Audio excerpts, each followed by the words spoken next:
blocus aux producteurs de bois, une bataille juridique qui laisse des traces. Virage stratégique pour l'agriculture locale. Sainte-Lucie-de-Beauregard accueille en grand ses nouveaux résidents.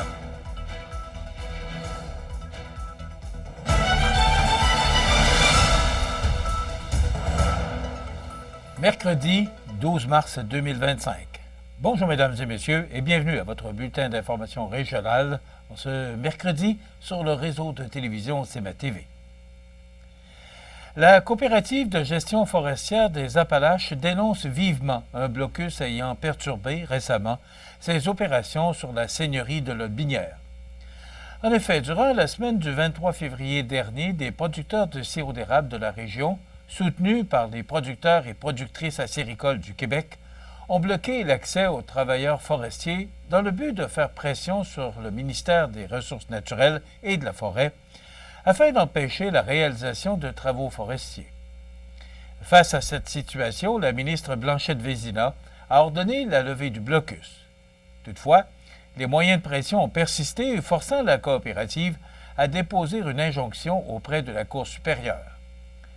Le 27 février, le tribunal donnait raison à la gestion forestière des Appalaches, ordonnant la libération immédiate du chemin d'accès et du chantier forestier. Malgré cette décision du tribunal, les représentants des acériculteurs, soutenus par leur procureur, ont vigoureusement contesté l'injonction, prolongeant ainsi les tensions et ralentissant la reprise des travaux forestiers. Pour la coopérative, ce blocage a entraîné des retards critiques alors que les opérations, prévues pour l'hiver, sont essentielles pour respecter les engagements avec les industriels forestiers ayant acheté du bois. Or, ces travaux doivent impérativement être réalisés avant le dégel, sous peine de rendre l'exploitation du chantier impossible. En plus des pertes financières liées aux jours d'arrêt forcé, la gestion forestière des Appalaches a dû assumer des coûts opérationnels supplémentaires et des frais judiciaires pour défendre ses droits devant la justice, alourdissant ainsi ses charges opérationnelles. Malgré l'intervention de la Cour, des tensions subsistent alors que les producteurs et productrices acéricoles du Québec auraient menacé de réinstaurer un blocus, obligeant la coopérative à demander et obtenir une prolongation de l'injonction jusqu'au 20 mars 2025. Cette décision vise à assurer la continuité des opérations, mais elle souligne aussi la fragilité des relations entre l'industrie forestière et le secteur acéricole. D'un côté, les producteurs de sirop d'érable s'inquiètent de l'impact des coupes forestières sur leur production et sur leur environnement des érablières, alors que de l'autre côté, la coopérative rappelle que ces activités sont encadrées par des règles strictes de gestion durable des forêts et que les appels d'offres gagnés doivent être respectés. Ce bras de fer entre les deux industries poserait donc la question d'un meilleur encadrement des zones de coupe et d'un dialogue plus soutenu entre les différents acteurs économiques de la région. Si un nouveau blocus devait être mis en place, cela pourrait non seulement paralyser les opérations, mais aussi nuire à la relation entre les acteurs de l'industrie forestière et acéricole, fragilisant davantage un secteur déjà sous pression économique. Rappelons que la coopérative de gestion forestière des Appalaches est une coopérative de travailleurs forestiers qui réalise des travaux d'exploitation forestière et des travaux d'aménagement forestier, principalement dans la région de Chaudière-Appalaches. La MRC de Montmagny annonçait mardi le lancement d'une démarche de planification stratégique pour l'atelier agricole, rendu possible grâce à l'aide financière, du ministère de l'Agriculture, des Pêcheries et de l'Alimentation dans le cadre du programme de développement territorial et sectoriel 2023-2026. Ce projet vise à doter l'atelier agricole d'une vision de développement à moyen terme et d'un plan d'action afin d'assurer son autonomie et sa pérennité. L'atelier agricole entamera dans les prochains mois une réflexion collective impliquant la population, ses partenaires et sa clientèle.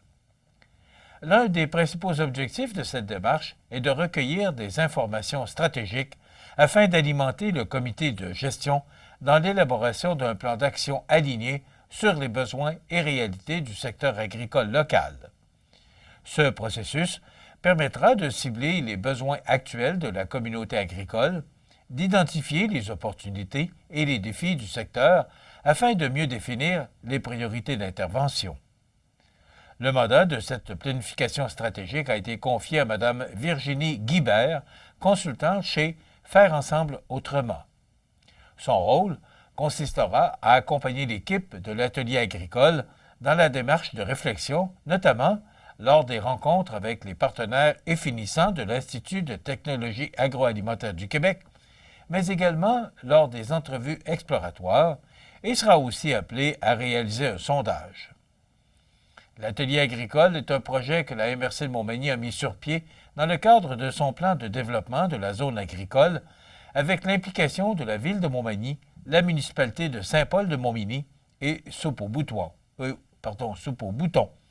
Rappelons que depuis 3 ans, l'atelier agricole se positionne comme un acteur clé du développement agricole durable et de la solidarité alimentaire dans la région.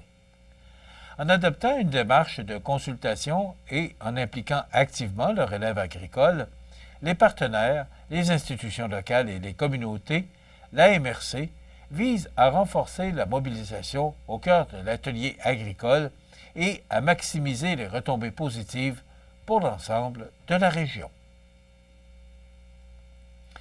Sainte-Lucie de Beauregard accueille en grand ses nouveaux arrivants. On vous revient dans 60 secondes. C'est à travers le respect et le besoin de faire plus pour les familles en deuil et l'expérience qui s'est transmise de père en fils que la Maison funéraire Laurent Normand a su au fil du temps se bâtir une réputation de confiance. La Maison funéraire Laurent Normand à Montmagny.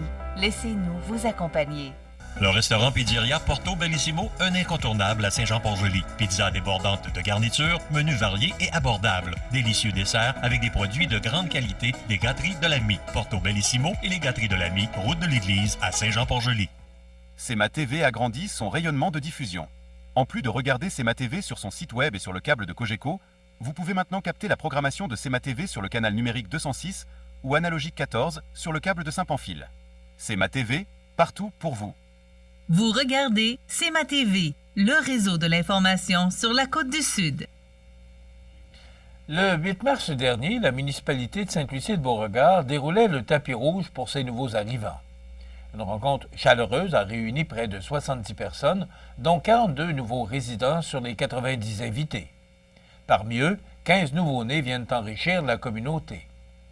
L'événement, organisé par la municipalité, visait à favoriser l'intégration des nouveaux citoyens en leur présentant les ressources locales. Plusieurs organismes étaient sur place, notamment la MRC de Montmagny, le Parc des Appalaches et l'Association québécoise de défense des droits des retraités et pré-retraités. Un volet familial a aussi été prévu avec l'animation des enfants par l'ABC des Hauts-Plateaux. Pour marquer leur arrivée, les nouveaux résidents ont reçu un panier cadeau du bistrot d'érable et ont pu participer à un tirage avec, entre autres, un certificat cadeau des serres du canton. L'événement s'est conclu dans une ambiance conviviale autour d'un buffet froid préparé par Kate and Cupcake. Un beau geste d'accueil qui permet de renforcer les liens au sein de la communauté et de mieux faire connaître les services locaux aux nouveaux citoyens de Sainte-Lucie de Beauregard. Dans le but de bonifier l'offre de prêt-à-camper, le camping Rocher-Panay de Lillet se dotera d'une seconde installation de type pod à compter de la prochaine saison estivale. Les tendances du marché et la forte popularité de celui-ci, implanté en 2023, ont rapidement convaincu l'administration municipale de mettre en place un second prêt-à-camper. Ce type d'habitation, construit par Habitat Pod, est une valeur sûre en raison de sa durabilité comparable à une maison.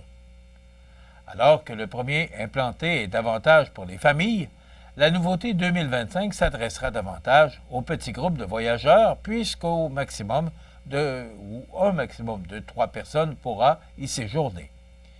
Bien que celui-ci ne sera pas installé en bordure du fleuve, l'emplacement choisi avec soin offrira aux utilisateurs une vue sur le Saint-Laurent.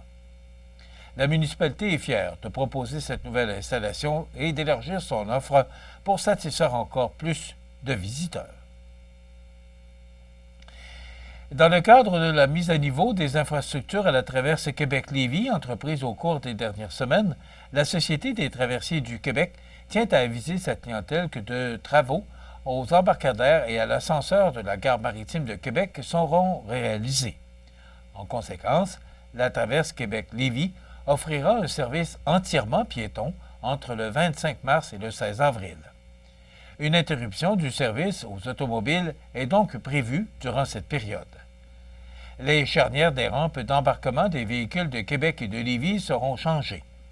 Plus précisément, la Société des traversiers du Québec démantèlera une partie de la structure actuelle pour la refaire à neuf et ainsi prolonger sa durée de vie. Par ailleurs, la STQ effectuera, au même moment, la modernisation de l'ascenseur de la gare maritime de Québec afin de limiter la durée de l'arrêt de service pour les personnes à mobilité réduite et des véhicules. Rappelons que ces travaux s'inscrivent dans un vaste programme de modernisation des infrastructures auquel s'ajoute la construction d'une nouvelle guérite débutée le 17 février dernier. Ces interventions visent à améliorer les infrastructures de la Société des traversiers du Québec et à en assurer la durabilité. L'horaire et la fréquence des traversées demeurent les mêmes. La Société des traversiers du Québec invite toutefois les automobilistes à prendre en considération les modifications au service découlant de ces travaux dans la planification de leur déplacement. De plus, en raison de l'utilisation d'une rampe d'appoint, il ne sera pas possible pour les usagers se déplaçant en fauteuil roulant, en triporteur ou en quadriporteur d'accéder au navire pour des raisons de sécurité. Cette décision a été prise après une analyse minutieuse des passerelles d'appoint par la firme Kéroul l'automne dernier. Les sports, présentés par Groupe Corriveau, entrepreneurs électriciens et plomberie, un appel, 4 services. Groupe Corriveau à Montmagny, 88 248 8992, votre solution. Vous avez des projets de construction ou de rénovation? Pensez Groupe Corriveau, entrepreneurs électriciens et plomberie. Un appel, 4 services, 88 248 8992, Groupe Corriveau à Montmagny ou groupecorriveau.com. La solution pour du travail bien fait.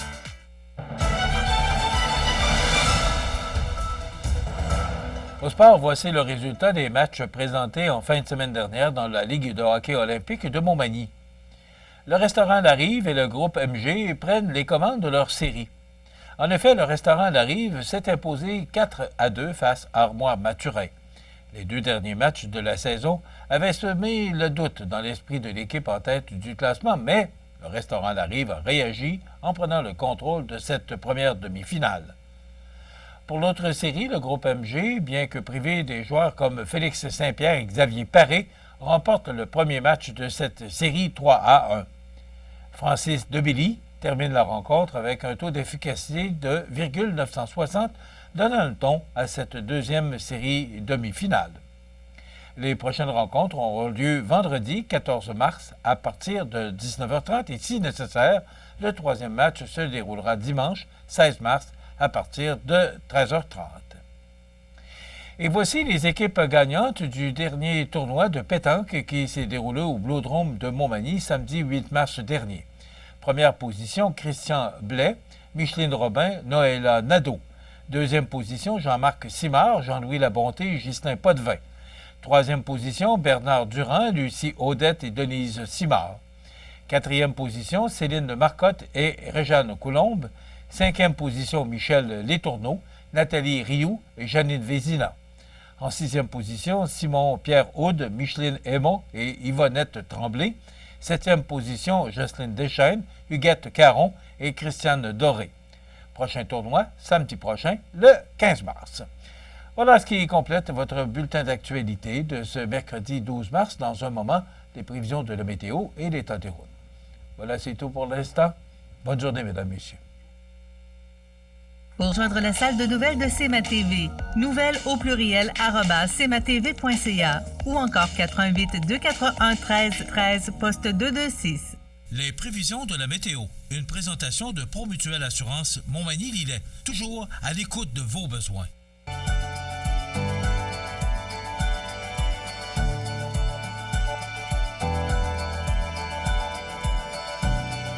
Promutuelle Assurance, 88 248 7940. La la la la la la la.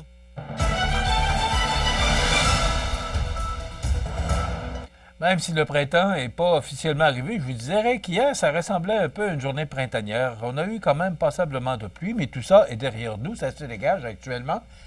Donc, une journée là, sous le soleil aujourd'hui, même si on aperçoit la masse nuageuse, là, lentement mais sûrement, elle se dirige vers l'est.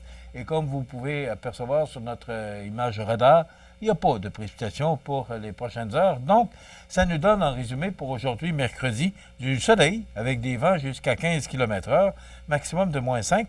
Avec le vent, on pourrait ressentir moins 15 ce matin, mais moins 9 en après-midi. Ce soir et la nuit prochaine, quelques nuages, des vents jusqu'à 15 km/h, minimum de moins 10.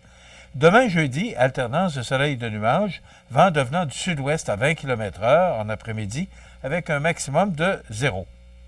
Pour vendredi, c'est du soleil avec un maximum de plus 5. Samedi, du soleil avec un maximum de 8 degrés. Et dimanche, nuageux avec 7 degrés, alors qu'on nous prévoit passablement de pluie là, pour dimanche. On pourra vous donner plus de détails là, au cours des prochains jours, probablement demain. Les normales de saison cette année sont de 0 le jour, moins 11 la nuit. Le soleil s'est levé à 7h02 et se couchera à 18h43, heure avancée de l'Est. Il fait actuellement moins 11 degrés à l'extérieur des studios de CMA-TV. Les vents soufflent de direction au sud à 7 km/h. L'humidité est à 75 % et la pression barométrique est à 101,8 kPa. Donc, ça se dégage actuellement. On devrait apercevoir le soleil au cours des prochaines minutes. Ce sera comme ça aujourd'hui et demain, avec du temps, plus on s'approche de la fin de semaine, des températures qui vont s'adoucir. Maintenant, pour le menu de cette émission du mercredi 12 mars, dans un moment, on vous présente la chronique culturelle en compagnie de Mireille Soucy. Et on reçoit le maire de l'Apocatière, M. Vincent Bérubé, qui nous parlera là, du projet de fusion qui est en train de se réaliser entre l'Apocatière, Sainte-Anne-de-l'Apocatière et Saint-Onésime d'Ixworth. Il y aura bien sûr des avis de décès et on va parler d'actualité. Donc, voilà le menu de cette émission. Je vous souhaite donc une excellente émission à notre antenne.